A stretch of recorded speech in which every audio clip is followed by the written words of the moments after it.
All right, so check it back. Tim got back from Sonoma Dragged last night, and tomorrow we're heading to Laguna. So you can see his numbers are still there. Car did well. We'll share those results with you. But we have gone ahead and put the satin graphite 18x9 AF10s, the Forged AF10s on his car with the 265 4018s in preparation for Laguna, and we have given him his track alignment.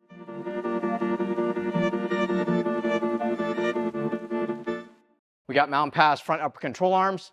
We pulled all the shims out. You'll see that in some B-roll. We hit -3 degrees of camber with the stock front springs. In the rear, we've got almost 3 degrees of camber with the Mountain Pass Performance adjustable rear camber arms. We've zeroed out his toe for track, and it's actually leveled out the car. So we went to Sonoma with the slight cheetah stance. We have a custom kind of coilover spring set up in the rear with the factory damper.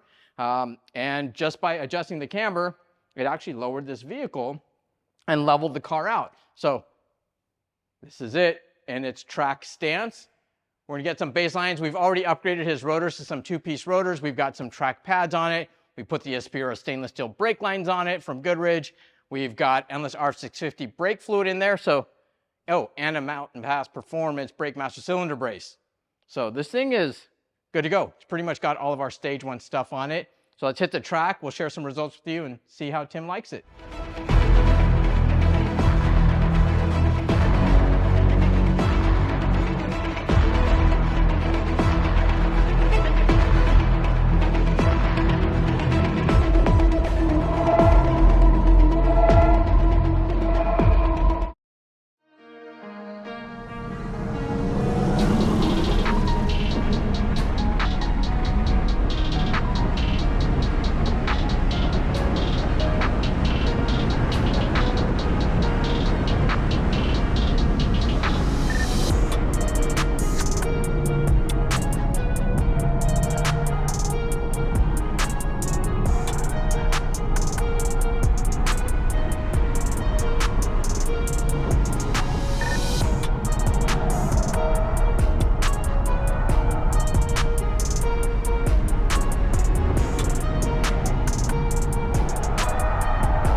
All right, guys, so Tim came back from his first event at Laguna Seca. So just to recap, he ran the 18-inch Aspira Forged AF10s with the 18x9s and the Kumho PS91 tires in a 265 4018.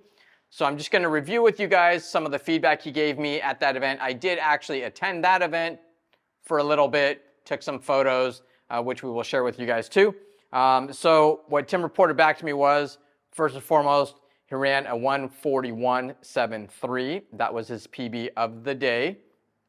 You know, he did mention that the car felt very tail happy, and the tires got greasy after about the first or second lap. So as the ambient temperature increased throughout the day, the tire just started greasing out sooner and sooner. You know, when he first started out in the day, he was able to get 2 full laps at full power.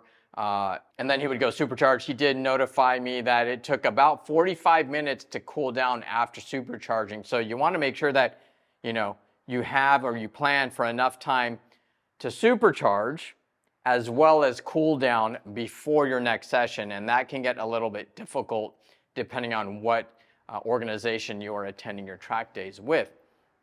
Now, he did mention that as the day proceeded and progressed, he lost about a half a lap at full power. So where he was getting 2 full laps at full power at the beginning of the day when it was cooler, as the day got warmer, he was only getting about 1.5 laps at full power, at which point it started to get slower.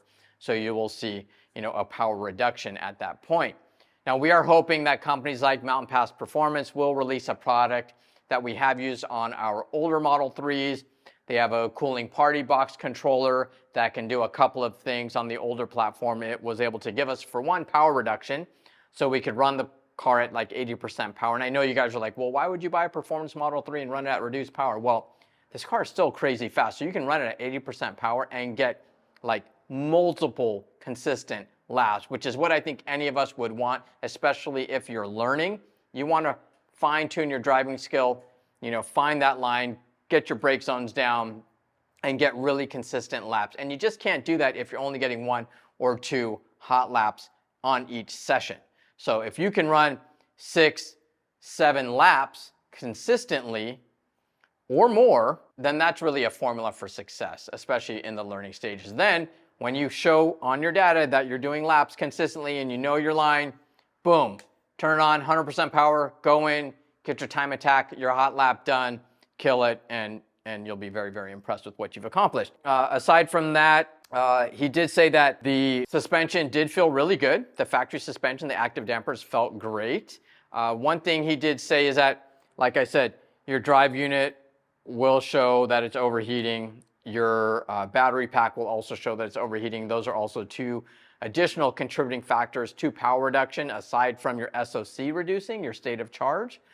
Now, the one thing that is just kind of trickery with software is if the system tells you your brakes are overheating. That is just software modeling from what we understand, especially, our experiences on the old chassis. If your brakes feel good, they're good. It's very unlikely that there is a temperature sensor that is actually giving signal or feedback to the system indicating what the actual brake fluid temperatures are. So pay no mind to that, but do always upgrade your brake fluid and your pads. That is the #1 thing you should do. Our buddies like Steven, who are extremely experienced with tracking, they know how to, maintain themselves at that limit so they can control it so they never have complete brake failure. Tim did run a 141.73, like I said. Now, Steven, on a completely stock vehicle, ran a 139 and change. And the only thing he did was he upgraded his brake fluid. He put some Motul brake fluid in there and then went out to the track and ran a 139 at Laguna on a completely stock vehicle, stock 20s, stock tires. So we'll share a link to his lap because he has already published that. We'll put that in the description below. So keep an eye out for that one and his future endeavors. Just wait till he actually modifies the car, and we'll be able to see what he can really do. I know there's a lot of time left on the table. This car is wicked fast. Now, Tim came back, reported to me all the stuff I just shared with you, and we decided to start taking the car apart again so I could figure out why was the car so tail happy.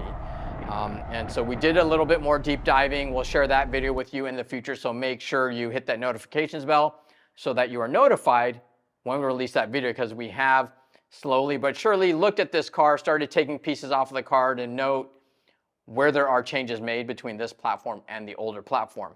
Well, we did find one critical element that contributed to this vehicle being super tail happy with his current wheel and tire setup.